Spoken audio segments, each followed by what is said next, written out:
La fureur de l'abandon et la tempête de la douleur ont éclaté comme du tonnerre lors d'une nuit sans espoir. Dans un monde dévasté par la perte et l'angoisse, où les cris du silence déchiré oubliés comme des lames tranchantes, l'humanité semblait s'être rendue au désespoir. C'était comme si le choc de la foudre, dans un moment fou de désordre et de tempête, avait révélé l'abîme intérieur que chaque âme portait. L'air était lourd du sentiment que tout avait été brisé, que la foi, donc en réglementation dans de grands discours et des promesses vides, était maintenant mise à l'épreuve sur la croix de la souffrance. Dans ce scénario hostile vient la figure de Daniel, un homme marqué à la fois par des cicatrices visibles et cachées. Les yeux brûlants avec une colère contenue et un cœur blessé, Daniel avait connu une trahison, une douleur et des doutes plus profonds. Chaque battement de son cœur semblait faire écho aux paroles des psaumes, ceux qui parlent d'un Dieu qui aborde ceux qui ont un cœur brisé, près du Seigneur qui ont un cœur brisé. Psaume, chapitre 34, versicule 18. Cependant, au milieu du chaos, il n'était plus à l'aise dans les anciennes certitudes. La foi selon laquelle un jour a subi son voyage maintenant a été confrontée à la cruelle réalité de pertes irréparables. L'atmosphère a été chargée de symbolisme et d'une ambiguïté presque palpable, où le sacré et le profane étaient entrelacés dans une danse de destruction et de renaissance. Le tonnerre des révélations est venu fort, frappant à la porte de chaque conscience avec la dureté d'une phrase divine. Le désespoir, comme une mer rebelle, a inondé le cœur qui aspirait à la rédemption, créant le sentiment que le salut était un privilège inaccessible des élus, réservé uniquement à ceux qui avaient subi des essais inimaginables. Mais au cœur de cette tempête, il y avait une question inconfortable qui a jeté la même intensité que la foudre. Qu'est-ce qui restait de la foi face à l'immense poids du désespoir ? Alors que les âmes criaient dans une réponse, les vents de l'histoire soufflent avec l'ancienne écriture, rappelant à tout le monde que même dans la nuit noire, il y a toujours une étincelle de lumière qui ne s'éteint jamais. Même lorsque les mots résonnaient avec le son d'un gong lointain, Daniel s'est senti au fond de l'appel de quelque chose de plus grand, une force mystérieuse qui offrait la promesse de guérison et de résilience. C'est à ce moment de cri et d'angoisse que le voyage de rédemption a commencé, marqué par des rencontres inattendues et des révélations transformatrices, où chaque larme renversée deviendrait le début d'une nouvelle foi, forgée dans la chaleur des épreuves et la lumière qui brise l'obscurité.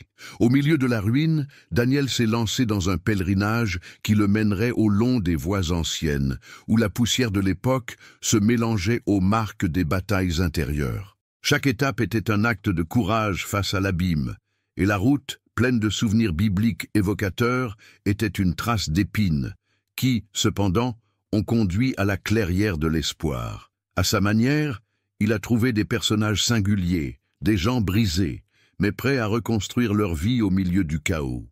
L'un d'eux était Sarah, dont l'histoire de la douleur et de surmonter ressemblait aux enseignements des prophètes, avec la ferme conviction que chaque larme sera essuyée. Apocalypse, chapitre 21, versicule 4. En compagnie de Sarah, Daniel a visité des lieux sacrés où les échos des anciens discours de foi et de sacrifice ont résonné. Dans une petite chapelle oubliée par le temps, il a trouvé un vieux manuscrit plein de passages qui ressemblaient à une lamentation et en même temps qu'une promesse. Parmi les paroles usées, Daniel est tombé sur des mots qui ressemblaient à la force transformatrice de la vérité divine. « Venez à moi, tous ceux qui sont fatigués et opprimés. » Matthieu chapitre 11, Lucas 28. Ce message pulsant et intime a fait ressortir les souvenirs d'un passé où la foi était une ancre inébranlable, même face aux tempêtes qui semblaient vouloir tout balayer. Le voyage les a conduits à travers des sentiers déserts et des ruelles oubliées, où le silence se mêlait au chuchotement des oracles ancestraux. Chaque endroit visité était une nouvelle classe sur la nature de la foi et du pardon. Au milieu des paysages de la douleur, les enseignements des livres sacrés ont pris vie, et le sens, faisant écho à l'idée que la souffrance, aussi dévastatrice qu'elle était, pourrait être transformée en un appel à la rédemption.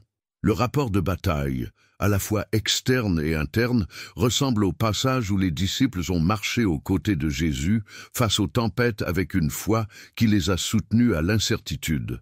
L'ombre des défis était immense, mais la promesse de réconfort et de renouvellement est restée vivante dans chaque verset et prière. Alors que Daniel et Sarah se sont approchés d'un carrefour mystique, le paysage est devenu un scénario léger qui a dilué l'obscurité du passé. Ils ont trouvé une communauté des fidèles qui, bien que marquée par les cicatrices de la bataille, vivaient avec une ferveur sereine et inébranlable.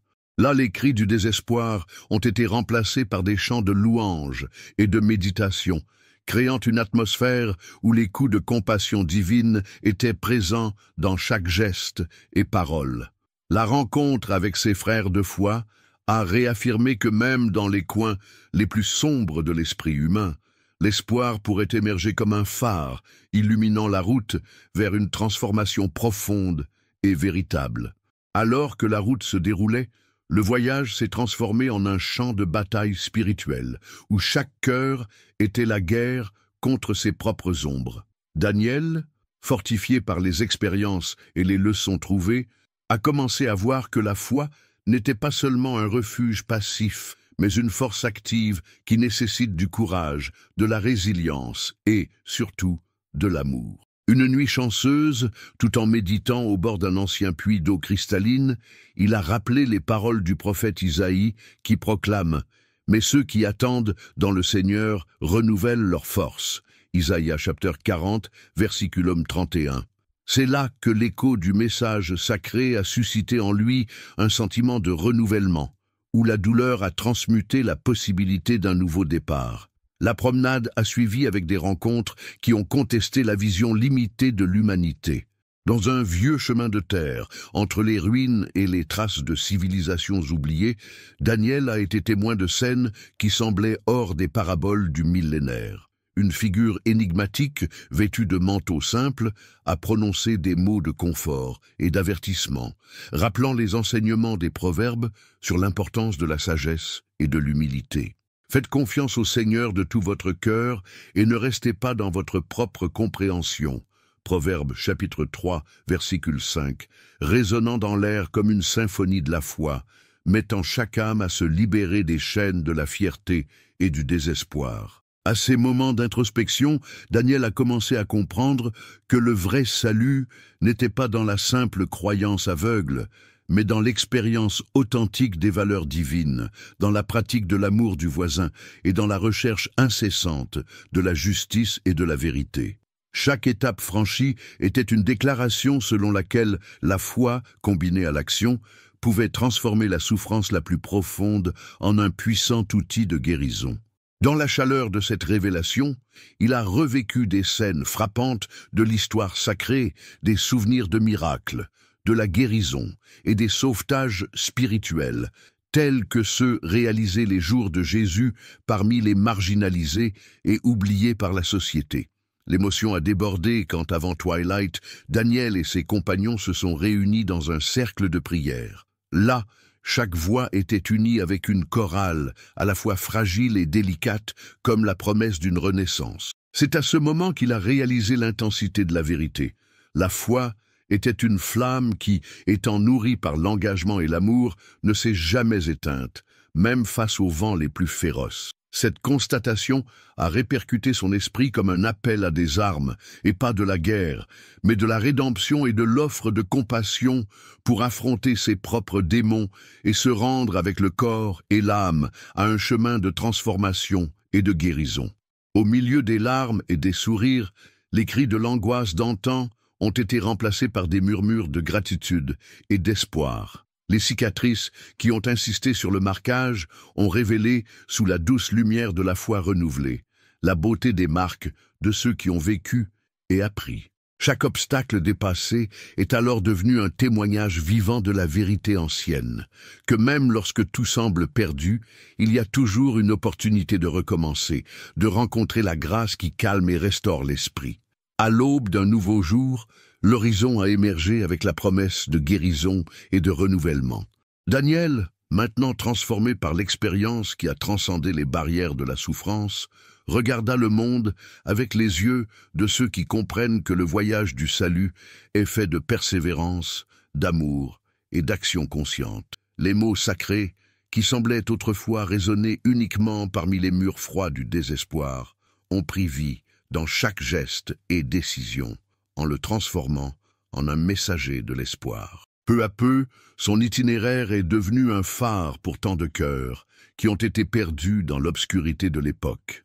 La réunion avec la communauté de la foi, qui a maintenant prospéré comme une oasis au milieu du désert, a été marquée par simple mais pleine de sens. Il y avait une subtile certitude que chaque acte de compassion, chaque prière et chaque déchirure renversée s'est transformé en brique en reconstruction d'un monde meilleur. Dans une rencontre pleine d'émotions, quelqu'un a récité les paroles de Jean qui a parlé de la puissance de l'amour divin.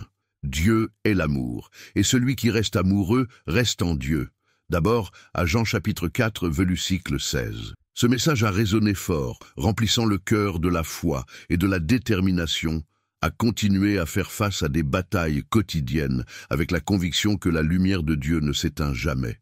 Alors que les premiers rayons du soleil se sont levés à l'horizon, la gratitude et l'espoir étaient entrelacés dans un câlin silencieux et puissant.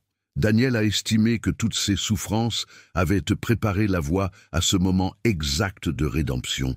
Un moment où la foi se révélait non seulement comme croyance, mais comme une expérience quotidienne des miracles. Surmonter les obstacles passés a transformé chaque cicatrice en un symbole de la capacité de renaître et de guérir les blessures plus profondes qui semblaient autrefois indicibles.